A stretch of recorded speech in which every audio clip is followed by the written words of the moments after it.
मुख्यमंत्री भगवंत मान की तबीयत एक बार फिर से नासाज है और इसके बाद उन्हें मोहाली के फोर्टिस हॉस्पिटल में एडमिट कराया गया। इससे पहले भगवंत मान को अस्पताल से छुट्टी मिली थी। उसके बाद मोगा की रैली में गए और रैली में शिरकत करने के बाद सांस लेने में दिक्कत महसूस हुई, फिर अस्पताल में एडमिट कराया गया और अस्पताल से छुट्टी मिलने से पहले मान ने एक्स पर एक पोस्ट किया था और पोस्ट में लिखा कि आम आदमी पार्टी की ओर से मोगा के पास किल्ली चाला गांव में विशाल रैली आयोजित की जा रही है और वहीं मिलते हैं। और ज्यादा इन्फॉर्मेशन के लिए मेरे साथ विशाल ठाकुर जुड़ चुके हैं, मेरे सहयोगी। विशाल, कल हम इस पर चर्चा कर रहे थे कि भगवंत मान नहीं जाएंगे, तबीयत उनकी नासाज है, फिर वो गए हैं और फिर से तबीयत बिगड़ गई है। अभी ताजा अपडेट क्या है, अभी उनकी तबीयत कैसी है? देखिए, बिल्कुल जिस तरह से एक बड़ी रैली आम आदमी पार्टी ने मोगा में आयोजित की गई थी और नशे को लेकर के नशे विरुद्ध के लिए ये पूरी रैली का आयोजन किया गया था, जिसमें अरविंद केजरीवाल भी वहां उपस्थित थे। लेकिन जिस तरह से पंजाब के मुख्यमंत्री की तबीयत बिगड़ती है, फोर्टिस अस्पताल में भर्ती होते हैं और पहले ये कहा जा रहा था कि वो इस रैली का हिस्सा नहीं बन पाएंगे क्योंकि उनका स्वास्थ्य ठीक नहीं है। लेकिन उसके बाद एक सोशल मीडिया पर भगवंत मान की तरफ से ट्वीट किया जाता है और उसमें कहा जाता है कि वो वहां पर उपस्थित होंगे और वहीं पर मिलेंगे। उसके बाद वो रैली में पहुंचते हैं और काफी लंबा अपना भाषण भी देते हैं नशे को लेकर के, किस तरह से आम आदमी पार्टी पंजाब में काम कर रही है, किसी तरह के नशों को खत्म करने के लिए हर स्तर पर काम जो है वो पंजाब में किया जा रहा है। लेकिन इसके बाद एक बार फिर उनकी तबीयत बिगड़ती है और उन्हें फिर दोबारा फोर्टिस अस्पताल में जो है दाखिल किया जाता है।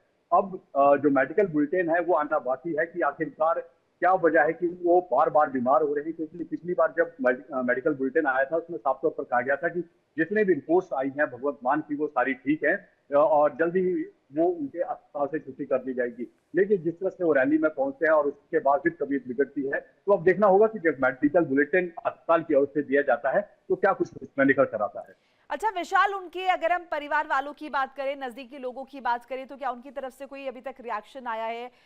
क्या किसी तरह की कोई गंभीर परेशानी, दिक्कत जो है वो भगवंत मान महसूस कर रहे हैं और इसीलिए बार बार वो बीमार पड़ रहे हैं?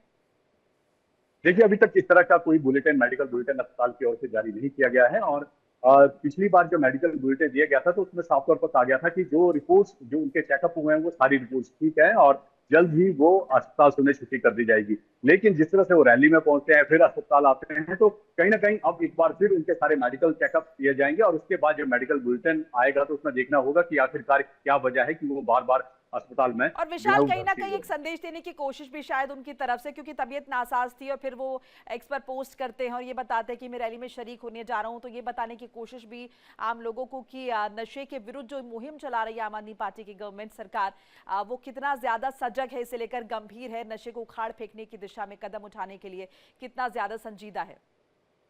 देखिए, बिल्कुल जिस तरह से पिछले 4 साल से लगातार आम आदमी पार्टी नशों को लेकर काम कर रही है और पुलिस प्रशासन जो है लगातार धरपकड़ जो है पंजाब में कर रहा है। हमने देखा था कि किस तरह से जो बड़े बड़े नशा तस्कर थे उनके घरों को गिराया गया और लगातार मुहिम पंजाब में लगातार चल रही है। और इतनी बड़ी रैली जो राज्य स्तर पर की जा रही थी, अगर वहां पर मुख्यमंत्री नहीं पहुंचते तो एक गलत मैसेज आता। तो भगवंत मान ने अपने स्वास्थ्य को दरकिनार करते हुए उस रैली का हिस्सा बने और हालांकि उनकी तबीयत दोबारा बिगड़ी और उसके बाद फिर वो अस्पताल पहुंचे हैं। लेकिन जिस तरह से एक मैसेज देने की बात यहाँ पर की गई थी और लगातार पिछले कई सालों से आम आदमी पार्टी पंजाब में नशे को लेकर काम कर रही है, तो उसको लेकर जो है इंतजार करते हैं विशाल उनके मेडिकल बुलेटिन में क्या कुछ निकल कर आता है। बहुत बहुत शुक्रिया आपका तमाम जानकारी अपडेट साझा करने के लिए।